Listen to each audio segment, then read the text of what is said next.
Hello everyone, this side Niranjan. So in this particular video, we'll see how to prepare critical reasoning and also we'll bust some myths जो कि कुछ myths जो फैले हुए market में critical reasoning को लेकर, तो उन पर भी बात करेंगे। और लेट्स बिगिन द सेशन। तो बहुत से लोगों ने एक सिलेक्टेड कैंडिडेट्स ने भी कई बार एस्पिरेंट्स को बोला है कि काफ़ी टाइम तक कि ये सेक्शन इम्पोर्टेंट नहीं है, इट्स डिफिकल्ट, इसको इग्नोर करो।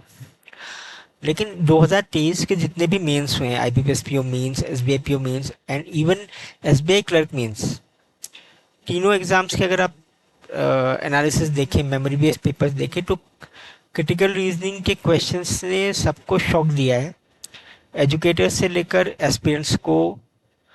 तो और अब एक हॉट टॉपिक बन गया डिबेट का कि क्या किया जाए, वेदर टू डू इट और नॉट।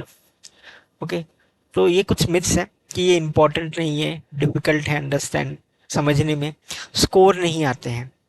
तो अब रियलिटी क्या है कि आप 2021 से अब तक के मेमोरी बेस्ड पेपर्स देखिए, 2021, 22, 23, 3 साल के मेमोरी बेस्ड पेपर देखे, तो क्रिटिकल रीजनिंग का जो वेटेज है वो बढ़ा है।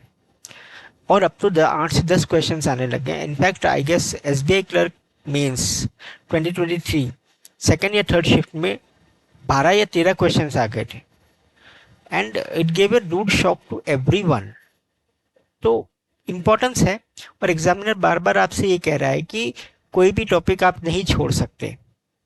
सो आपको पढ़ना तो पड़ेगा, you can not avoid it at any cost. और सिंपल सी बात है, ये भी एक रीजनिंग का पार्ट है। तो जैसे पजल्स है, हम मिसलेनियस टॉपिक्स करते हैं, वैसे ही ये भी एक ऐसा टॉपिक है जो लॉजिक पर बेस्ड है, बहुत ऐसा डिफिकल्ट नहीं है। हाँ, हमें इसके बेसिक को समझ लें तो ये चीज़ें आसान हो जाती है, प्रोवाइडेड विद प्रैक्टिस। ओके, और आईबीपीएस पीओ मेंस 2023 मिसलेनियस के क्वेश्चन सिर्फ डेटा सफिशिएंसी और एक मशीन इनपुट आउटपुट है। पूरा पेपर जो था, मेजोरिटी 50 to 60% पेपर पजल्स पर बेस्ड था, बाकी 8 to 10 question were from critical reasoning.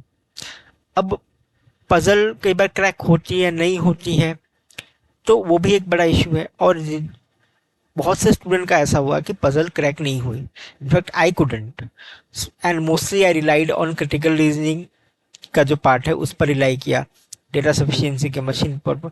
तो मेरे जैसे पर्सन जिनका उतना अच्छा नहीं है पजल सेक्शन, हमारे लिए तो एक सेवियर बन गया, सेक्शनल भी निकल गया और ओवरऑल भी एक डिसेंट स्कोर आ गया।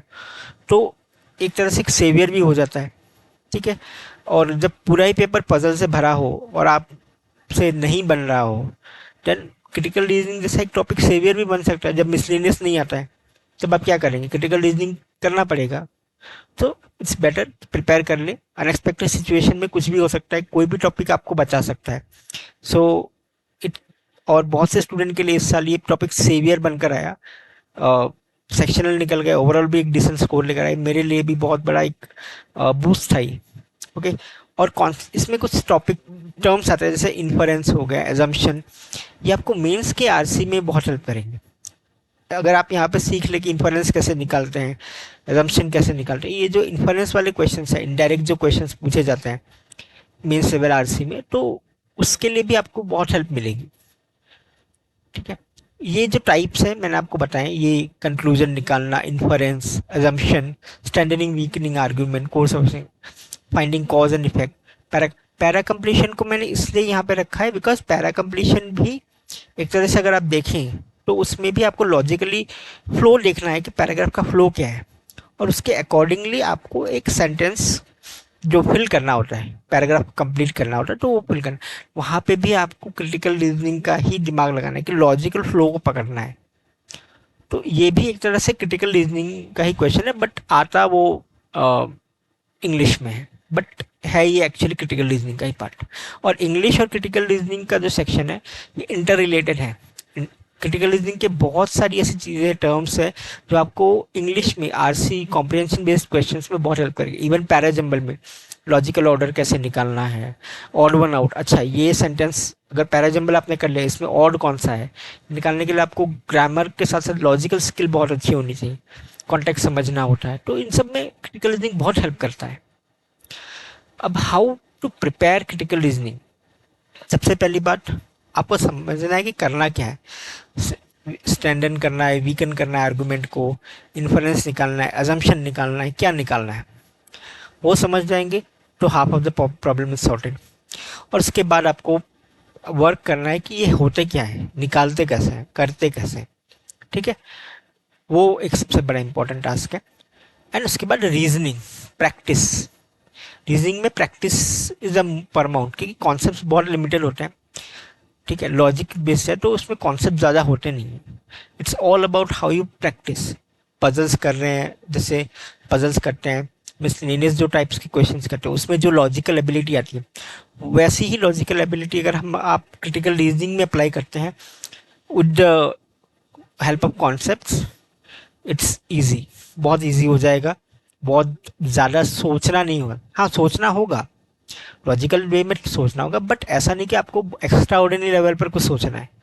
तो वो डेवलप होगी धीरे धीरे, पेशेंस लेकर अगर आप काम करेंगे तो ये टॉपिक रिवॉर्डिंग है, ठीक है। और ये कहीं ना कहीं आपको इंग्लिश सेक्शन में भी हेल्प करेगा। तो अगर आपको लगता है कि इंग्लिश में मेंस में मार्क्स नहीं आ रहे हैं, तो क्रिटिकल रीजनिंग पर सीखे अच्छे से, और उससे जो आप सीख रहे हैं ना, वो मेंस में आप आरसी के क्वेश्चंस में अप्लाई कीजिए। इट विल यील्ड रिजल्ट्स, आपको बहुत अच्छा रिजल्ट मिलेगा। अब एजुकेटर्स आई फॉलोड, मैंने Sanjay Singh sir art of reasoning के, उनको फॉलो किया। हालांकि मैंने 2022 पहले से भी, मैंने जब सिविल सर्विस की तैयारी की थी तब भी मैंने पढ़कर रखा था, 2022 में भी मैंने पढ़ा था, और बेसिक्स वगैरह मुझे आते थे। इस बार बस एक कहते हैं ना कि कॉन्सेप्ट्स क्लियर करने के लिए, तो मैंने सर की कुछ क्लासेस रश में देख ली थी, but I mostly relied on his memory based papers, specially 2022 वाला जो मेमोरी बेस्ड पेपर है IB बेस्ड पेपर का, वो डिट्टो सर का वो एग्जैक्ट है, पूरा कॉपी ऐसा कह सकते हैं आप। तो उनके मेमोरी बेस्ड पेपर्स बहुत अच्छे हैं, और इवन मेंस लेवल का जो कंटेंट ढूंढते हैं कि नहीं मिलता यूट्यूब पे, सर के चैनल पर बहुत कुछ मिल जाएगा। And one more thing, he is a no nonsense person. अगर आपको लाइक क्लास में बहुत ज़्यादा मस्ती मजाक चाहिए, he won't be that, he won't be person for your test. Seriously पढ़ाई होती है, बिल्कुल 1.5 घंटे की हो चाहे 2 घंटे की क्लास हो, सीरियस पढ़ाई होती है। तो और वो अच्छी बात है, because I wanted that kind of a mentor, so I was very happy. तो बहुत अच्छा कंटेंट आता है मेंस के लिए, तो इज़ वेरी गुड। आपको मेंस का यूट्यूब में आपको बहुत कुछ मिल जाएगा, और बहुत ज़्यादा भटकना नहीं पड़ेगा। दो नाम मैं लेना चाहूँगा यहाँ पे। पहला नाम है, स्पेशल मेंशन कर रहा हूँ मैं इसलिए क्योंकि जब कोई क्रिटिकल रीजनिंग का नाम भी नहीं रहता था तब इन्होंने क्रिटिकल रीजनिंग पढ़ाया है। रत्नाभा साहा सर मेडिशन, यूट्यूब पे आप देखिएगा, उनके लेक्चर्स हैं क्रिटिकल रीजनिंग के, इंग्लिश में है, इंग्लिश मीडियम में है, बहुत अच्छे टीचर हैं, काफ़ी अच्छे से पढ़ाया हुआ है। एंड लाइक मतलब उनके स्टूडेंट्स भी बोलते हैं, even not even in students, कई जगह पर मैंने देखा है कि लाइक उनके लेक्चर्स फॉलो किए जाते हैं। तो इनके भी लेक्चर्स आप देख सकते हैं, बेसिक कॉन्सेप्ट्स के, बेसिक के लेक्चर्स आपको मिल जाएंगे यूट्यूब पे, काफ़ी अच्छे हैं एंड डिसेंट है। और एक मैम है अरुणिमा सिन्हा मैम, IXAM में, मैंने इनके पेड की क्लासेस देखी हैं अभी कुछ दिनों पहले, एंड आई रियली लाइक्ड। पहले भी मैंने 1-2 बार देखे थे, बट मैंने उस वक्त इतना सीरियसली देखा नहीं था, but I have seen her classes. बहुत कॉन्सेप्ट लेक्चर्स काफ़ी अच्छे से दिए हुए हैं, एंड प्रैक्टिस क्वेश्चंस भी बहुत अच्छे। मैम ने बहुत क्रिस्प लैंग्वेज में छोटे छोटे वीडियोस दिए हुए हैं, पेड कोर्स में दिए हुए हैं, काफ़ी अच्छा पढ़ाया हुआ है। एंड ये स्पेसिफिकली अरुणिमा सिन्हा मैम और रत्नाभा साहा सर के बारे में मैं बोलूँगा कि जब कोई क्रिटिकल रीजनिंग के बारे में बात नहीं करता था, इवन पेड में भी नहीं पढ़ाया जाता था, ये लोग पढ़ाते थे पेड में।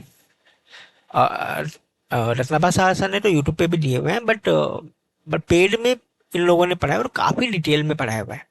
सो लाइक और अच्छे से पढ़ाया हुआ है, हर तरह के क्वेश्चन पैटर्न सब कुछ है।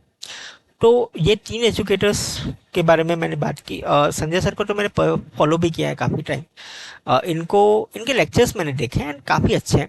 तो जिनको जिसका समझ है आप फॉलो कर सकते हैं, इट्स योर कॉल। एंड बाकी ये क्रिटिकल रीजनिंग के बारे में एक वर्ड ऑफ कॉशन है मेरी तरफ से कि क्रिटिकल रीजनिंग के जो क्वेश्चंस हैं या तो इजी भी हो सकते हैं और या हार्ड भी हो सकते हैं। क्योंकि इजी इसलिए क्योंकि इसमें एक लॉजिक ही लगता है और कोई भी ऐसा मतलब बहुत ज़्यादा फॉर्मूलाज नहीं है, तो सबको इजी लगता है। लेकिन जब हम करने जाते हैं और हम उसके लूप होल्स को नहीं समझ पाते हैं, इसके ट्रैप्स क्या हैं उनको बिना सोचे समझे हम करने लग जाते हैं, तो फंस जाते हैं और तब गलत होते हैं। तो लालच को कंट्रोल करना है, पहले सीखना है कि करते कैसे हैं। उसके बाद धीरे धीरे जब हम प्रैक्टिस करते हैं और लॉजिकल थिंकिंग, लॉजिकल वे में सोच के हम प्रैक्टिस करते हैं, तो धीरे धीरे वो प्रोफिशिएंसी आने लग जाती है और एक टाइम पे आप देखिएगा कि आपके भी क्वेश्चंस करेक्ट होंगे।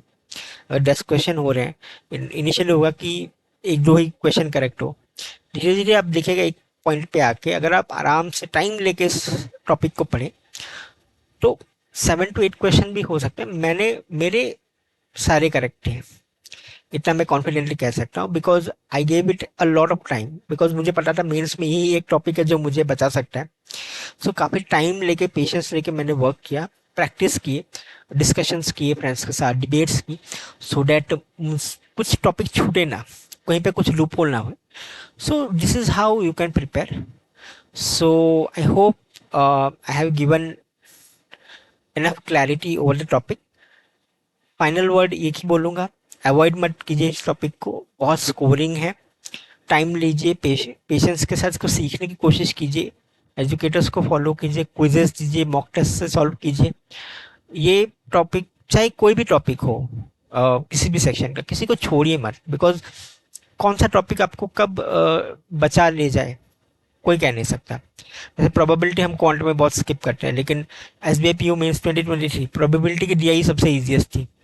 तो अब ऐसे हम कोई टॉपिक नहीं छोड़ सकते और अब हर टॉपिक से क्वेश्चंस आने लग गए। सो बेटर है कि हम हर टॉपिक प्रिपेयर करें, हर सेक्शन का। और that's it from my side, and I hope आपको एक एनफ क्लैरिटी मिल गई होगी।